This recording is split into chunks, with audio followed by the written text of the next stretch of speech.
Hey guys, in this video I'll show you how you can get Microsoft 365, formerly known as Microsoft Office, for free. So first what you need to do is open up your web browser. I'll show you the software, Microsoft 365.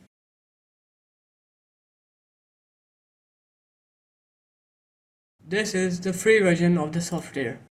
And it has Microsoft Word, Microsoft Excel, Microsoft PowerPoint, Microsoft Outlook, OneDrive, Microsoft Teams, Microsoft OneNote.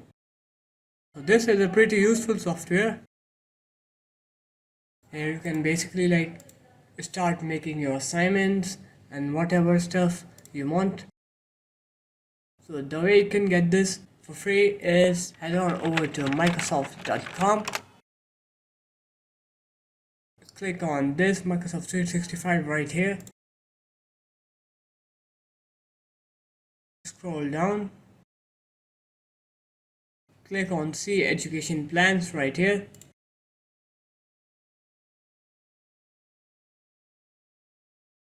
Scroll down till you see Get Free Office 365 for Students.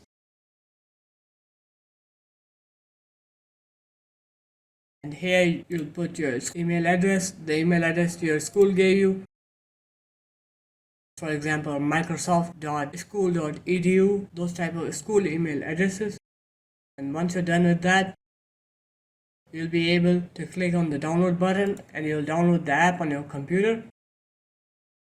Basically have Microsoft 365 for free on your computer. That is it for this video, guys. If you found this video helpful, do leave a like, comment and subscribe to the channel, and I'll see you in my next one. Peace.